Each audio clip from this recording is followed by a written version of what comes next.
Good evening, everybody, and welcome to another edition of Fire Up. Yes, I'm fired up. All right, here on Thursday, August 3rd.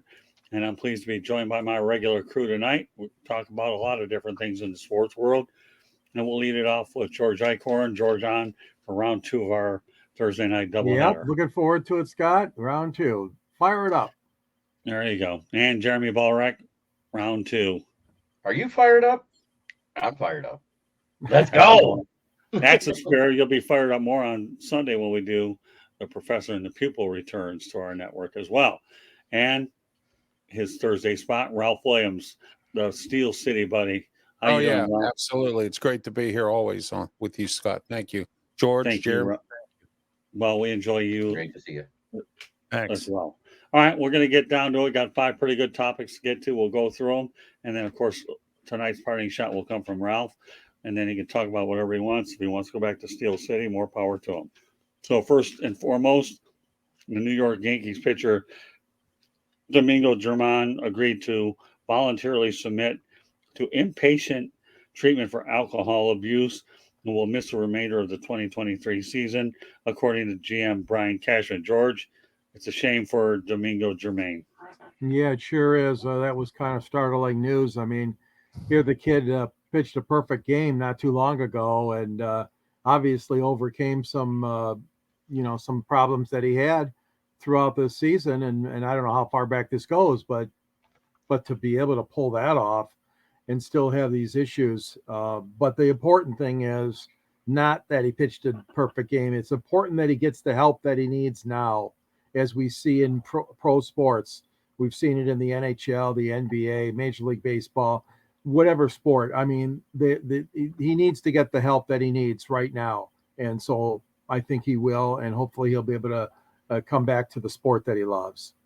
Jeremy. You know what? Anybody who's willing to check themselves in, I give them credit. Any demon you're trying to beat in any addiction is a demon. It's a monkey on your back. It's something that demoralizes you. It hinders you, not only physically and health-wise, but it also does mentally and emotionally. Kudos to him for recognizing he needed the help to quit. Yeah, I agree with you guys on all that too. It can ruin your career. I mean, if you don't get help and you don't do something about it, your career is finished. I mean, regardless of what you do in life, whether it's working in business as an athlete or anything like that, if you don't get help for something like that, forget it. It's over. It's done. Yeah, I remember many years ago when Steve Howe had that problem with the Dodgers, and boy, that just was the end of his career. Yes. What a tragic story for Steve Howe and the LA Dodgers, for sure. All right, onwards we go. The Toronto Raptors and the Sacramento Kings will play a preseason game in Vancouver, while the Oklahoma City Thunder and the Detroit Pistons will play in Montreal. Is Canada auditioning for an NBA team? George? I don't know if it's an audition more so than just to keep the product name out there. Obviously, they have a team in Toronto with the Raptors, and they used to have a team, as we know, in Vancouver, the NBA. I'm excited for my team, the Pistons, playing in Montreal. Montreal, as far as I know, was never really thought of as being an NBA town, mostly because hockey's so dominant there with the Canadiens. I think it could be a bit of an audition, Scott, but I really don't see the NBA going to Canada for an expansion team. But what I think it does is keeps that international presence there. And that's what Silver and the NBA likes to do, play games on, and so do all the other leagues now. They're all playing games on foreign soil. I think it's a good move, but no, I don't think it's an audition. How about you, Jeremy? I think it is an audition for Montreal. We already know Vancouver can carry an NBA team because they did it once, and it actually wasn't non-profitable. They were actually very good to their fans. They had a very fan-friendly state arena there for their basketball team. They used to pack it up, even when they were, hot garbage. Right. Yeah, that team being the Vancouver Grizzlies. So, Ralph? Yeah, Montreal wants to get the Expos back. They're looking at building a new ballpark and all that stuff. So it might be an audition. It just might happen. And you know something? They're hockey friendly, like George said. And, they have a football team in the CFL. So why not? Why not add another team to the fray if they can draw? I mean, if the NBA is willing to put a team there and they can draw, here in Pittsburgh, we've talked many, many years about having an NBA team here, and it just never panned out because we don't know if the fans can draw. We don't know what can happen. I mean, we barely keep up with the three teams we have. The Steelers sell it all the time. The Pirates here and there. And then, the Penguins lost thousands of fans from last year because of how bad they play. I mean, not bad, but what I'm saying is they didn't go to the playoffs. They didn't go to the Stanley Cup. And, we were losing 2,000-3,000 fans a game. So I don't even know if we could support it. Yeah, Montreal Expos, again, it all comes down to the stadium situation. They have nothing suitable. Right. So until they get that result, could I see an NBA team in Montreal? Yeah, maybe. You could create a rivalry between Toronto and Montreal, but I agree with George. And Adam Silver likes to place games in certain areas internationally, and more power to him. All right, Patty Grimes, Seattle and Las Vegas, the NBA expansion. Yeah, there's no doubt about that one, Patty. That's not a matter of if, it's a matter of when. So, and let's see, we'll move. Anybody else want to talk about it? No, those are the two teams that I've singled out. The two cities. I'm sorry. I agree, Scott, that those would be the two logical places for Silver to put new teams. But if they go four, this is their audition in Canada, if you think about it. They won't do four at one fell swoop, Jeremy. That won't happen. No, I'm just saying, if they're going to do two once a year and then two a couple of years down the road, that type of thing to expand it. Right. Well, they've brought teams back in the past, guys, where, like Cleveland Browns came back, and then, several other teams have come back. So why not in Seattle? And Las Vegas is hot right now. They have the Raiders. They're getting they're getting the A's. So, Golden Knights. Yes, exactly. And they even have a USL soccer team. Our Pittsburgh Riverhounds, we're down there this year to play that. So Vegas is getting hot with teams. Yeah, but you know what? Seattle Supersonics are inevitable. All right, James Burgess, Pittsburgh has an NBA team. Yeah, we had the Pythons and the Pisces. We made the movie The Fish That Saved Pittsburgh. Interesting. Yeah. Thanks. That was back in the ABA days, yes, right? Yeah, the old ABA days. Yeah, exactly. They were one of the teams that got absorbed. We have an ABA team here. It draws very small. It's called the Pittsburgh Hornets. So, we do have an NBA team here. So. Yeah, I think. I'm sorry.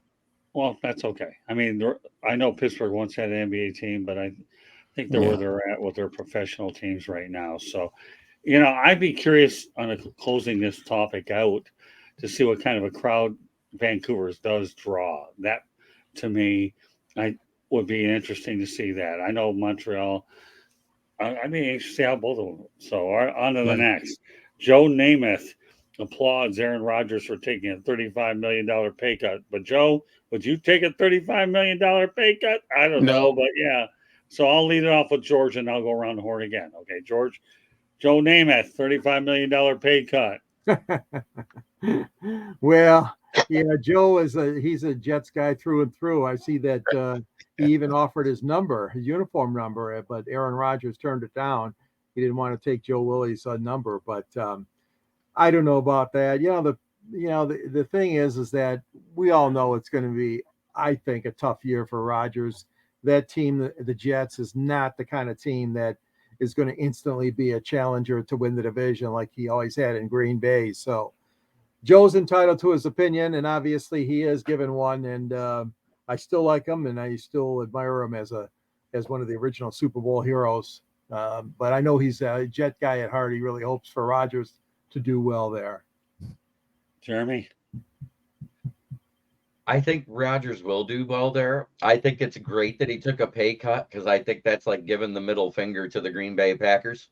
But that being said, one of the reasons why I think Rodgers will have success with the Jets is he's got his old offensive coordinator where he won back-to-back MVPs running that offense. I think that is a huge thing that everybody's forgetting about. And if you actually look at the way he called the plays in Denver, he looked like he was calling the plays for a quarterback like Rodgers, not like Russell Wilson. You're right on that one, Jeremy. And let me say this: Nathaniel Hackett's a very good coordinator, horrible head coach. Okay, right. And I've said this many times. Some guys can be coordinators and others can be head coaches, and some people can bake a cake and some people can't. All right, and that's the story with Nathaniel Hackett. Now, as far as Aaron Rodgers goes, he took a pay cut. He wants to resurrect his career. Favre went there to resurrect his career, and several other quarterbacks have gone other places that were around on different teams for many years and resurrected their career. I think Aaron Rodgers can do it with the Jets. Robertsaleh is a strong coach. He has that team ready to go. They're always organized. I heard that from assistant head coach from Denver, Mike Westhoff. He told me directly that Robertsaleh is an organized and very good coach. All right, before we go any further, I just want everybody to know that Fire Up is being broadcast around the world. The audio version of Fire Up can be heard on iHeartRadio, Apple, Spotify, Google, wherever you get your podcasts. Please hit the red subscribe button on YouTube, South Florida Tribune. We're striving for 1,000 subscribers. Please also comment, like, and share the broadcast. Want to be a good guest? We have an active chat room tonight. You can participate that way and get the call from Jeremy about when you'll be on. Also send topic ideas to southfloridatribune@gmail.com. If you want to advertise, call me at 954-304-4941. We broadcast live on Facebook, LinkedIn, Twitter, and YouTube. Our website is www.southfloridatribune.com. Twitter @Tribune South. Candy Edbling's behind the scenes. I'm in the process of writing a book called Adjusting to New Media. I'll give you more details when it gets released. Coming up later this show, the Motor City Mad Mouth will be debuting on the Eagle Court Media Studio in Boca Raton, which is a tech company based in Boca. I'm the president of broadcasting for Media Studios, and I'll be working with Dr. Edwin Hernandez. With that said, you guys talked about Rodgers. We'll go a little deeper into him now. Rodgers, Sean Payton needs to keep his mouth shut about my coach, Nathaniel Hackett, okay, and keep his name out of his mouth. Well, definitely you guys segued to that beautifully. So, George, with that said, Rodgers is definitely glad he has his coach back, but I think that truthfully, Sean Payton was way out of line. I do too, Scott. I don't think that was appropriate. And current coaches should not be condemning or making fun of or belittling other coaches. Even though he's not a head coach any longer, we know that he's done a great job, just like Ralph alluded to, as a coordinator. And Yes. so I do think that was uncalled for. Sean can have his opinions, but on something like that, he would be better served by just keeping it to himself. Okay, Jeremy, you started it, you continue it. I actually love it. I think it's hilarious. He broke the bro code in the NFL. He broke the bro code. Yeah, it's disrespectful, but when it happens, it usually ends up being funny, and you get something like that where that's my quarterback, and he's defending me. I love him. Well, he's back with him, and he's gonna defend him because that was when Rodgers was at his best, and that's when Nathaniel Hackett was at his best. Some people belong together in the NFL as coach and player. All right, well, that's it. Hold on, Ralph. Go ahead with the comment, Jeremy, on the screen. Sean Payton spoke accidental truth. He wasn't wrong, but it was horribly tactless and won't be part of the Dale Carnegie classes. Oh, that was good. Love it. James. That's the comment of the night. So, Yeah. There we go. Star that bad boy. I really think that one's good. So, all right, well, go ahead. You can feed off the one that he had before. Rodgers needs to use the run a little more with the personnel the Jets have. Well, it's funny because when he had his MVP season, Aaron Jones and A.J. Dillon those 2 years combined for almost 1,700 yards and 14 plus touchdowns each year. So he did use the run more with Nathaniel Hackett. It was when it was Matt LaFleur ran that everything went off the rails. Yes, exactly. All right, so we'll segue over to Ralph. Go ahead. What's your take on Yeah, that? head coaches should be head coaches. I mean, if you were a coordinator, all right, I understand that. But what you need to do is be the head coach. Bring in a guy that you can trust, that can run your offense the way you want to run it, and bring in a good defensive coordinator. And, it's just like college. Some head coaches can recruit, others can't. The ones that can't recruit, they bring in assistant coaches that can. So what I'm saying is that Sean Payton, he needs to worry about the Denver Broncos and not worry about what Nathaniel Hackett's doing or anyone else is doing. He needs to worry about his own team because right now he has a mess to clean up, and we'll see how good he is at cleaning it up. Okay. All right. Final topic of the night. Bengals Joe Mixon took a pay cut was a sacrifice for Super Bowl hopes. Well, you know what? I'm glad he did take a pay cut. I like Joe Mixon as a running back.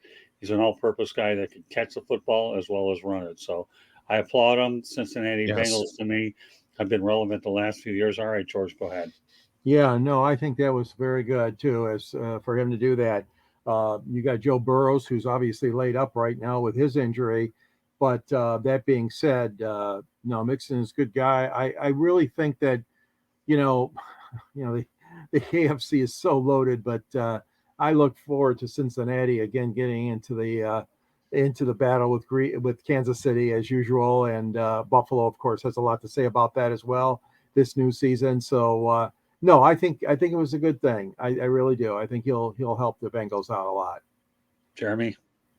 I still don't understand how Joe Burrow hurting a baby cow makes him miss time. I just don't get it. But that being said, it's a great job by Joe Mixon to save the team some money, because he was scheduled to make almost $17 million this year, and he cut it back to 10.5. Coincidentally, right after he did that, that's the exact same thing that Saquon Barkley signed for. Very good. I like that. All right. Very true. Yeah. Yeah, I respect Joe Mixon for being what they call a team guy. Okay, he took a pay cut and he's staying on a team and he's being part of it. Now that's a team guy. All right, somebody that's not a team guy is someone who says, "Oh, well, I'm going to stay out and who cares about what happens with the team? I'm going to worry about myself, number one, and that's it. Screw the team." And there's a lot of guys out there that are like that, but I respect Joe Mixon for that. I'm not a Bengals fan because they're in our division. Okay. But I agree with you, George. I think the Bengals are going to go keep going where they're doing what they're doing, and they're going to be tough competition for the Steelers this year. Well, let me add a few things here. Zactaylor, I think, is the most underrated coach in football.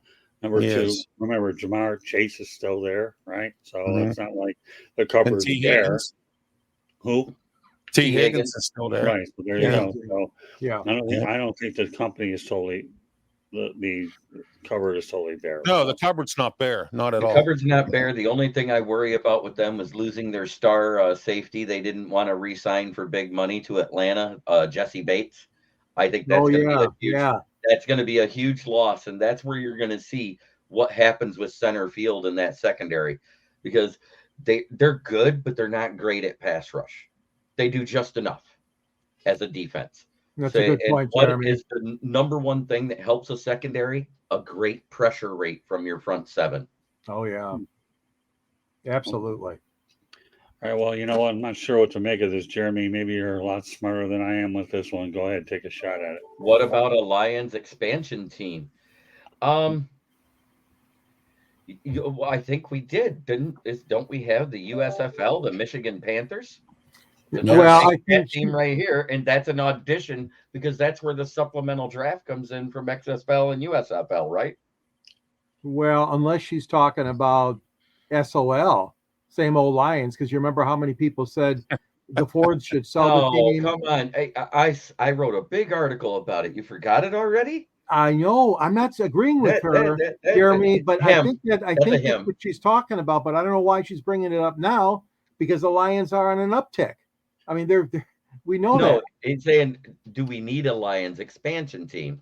And I'm saying the answer is the USFL is already here with the Michigan Panthers that play out of Ford Field. It's kind of like a spring league for tryouts for that expansion draft they do. Well, then she should have said a farm team, not an expansion team. She means a farm team.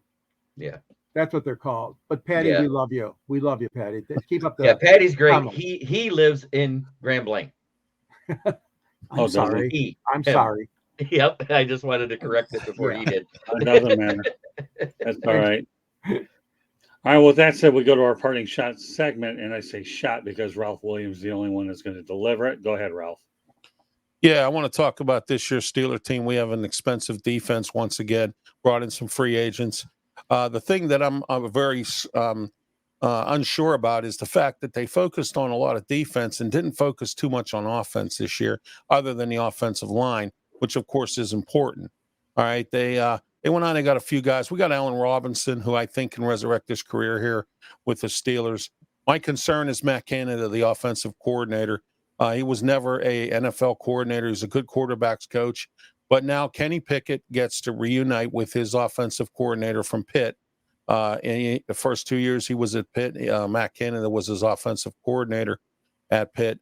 And we're going to see, are we going to see the real Matt Canada offense where he's going to open it up and let Kenny Pickett do his thing instead of handcuffing him like he did last year? We have, I think, the best quarterback threesome in the entire NFL with Trubisky, Mason Rudolph, and, we got another guy from Minnesota we talked about last week that I think is going to be very good on the practice squad. Right. Yeah. The guy. Gadget? Is that his name? Yeah. The guy from Minnesota. And unfortunately, our 7th round pick, Trice from Purdue, he ended up hurting a leg or a knee, and he's out for the season. And a lot of scouts didn't pick him. Omar Khan went ahead and tried, to get him in the 7th round. He was injury prone, but I hope he comes back and next year he'll be good. But we have a secret weapon this year in Calvin Austin. And Calvin Austin is a short, small guy from Memphis. We drafted him last year. He didn't play because of a foot injury all season. But this year, I'm told from some of my colleagues at training camp that he is so fast you can't catch him. And he's so small you can't tackle him. So let's see what he does this year. And he's going to be doing kick and punt returns as well. Line up in the backfield. Let's see what Matt Canada has this year. If not, I think Matt Canada should go. Okay, well, we'll find out to make a break here for Matt Canada, and we'll find out. Right. Yes. We'll find Terrell out. Austin also. Terrell Austin was never a good defensive coordinator. I mean, he played for Pitt, and he was a defensive assistant at Pitt a few times. They wanted to make him a head coach before they hired Narduzzi, and he turned it down. So I heard in the NFL his track record's not real good. Now he gets to take the realms because Brian Flores is in Minnesota. So let's see what he does now this year. Well, George. Well, that's okay. I know, George, we had Terrell Austin in Detroit. What were your observations, George and Jeremy, of Terrell Austin in Detroit? George, you go first. I got mine. I think mixed. My feelings were mixed about what he brought to the table. But it's, again, it's a situation where you're bringing in a lot of different coaches. The Lions went through coaching staffs and coordinators galore. And we know that has a negative effect on if you're developing a game plan, if you're developing your quarterback. And I remember we had many discussions about this, Scott, you and I, even when whoever name the quarterback, Eric Kramer, all the way to Matt Stafford, going through all these different coaches and all these different coordinators. But Rodney Pete, Austin Charlie Batch, Austin to me was Andre Ware, okay, but nothing special. Jeremy? Terrell Austin, let's see. When he was hired by Caldwell to take over for the defense after Schwartz left, he was given a Lamborghini of a defense that had at that time, the NFL record for lowest rushing yards against at 59.8 yards per game, less than 60. Now it's third in the NFL because 2 Ravens defenses beat it. But that's great. He did great. But it was what he did as he started to lose talent. Because the best thing a coordinator can do is coach up what he has on the team to fill those roles in the next man up thing. And he failed. Right.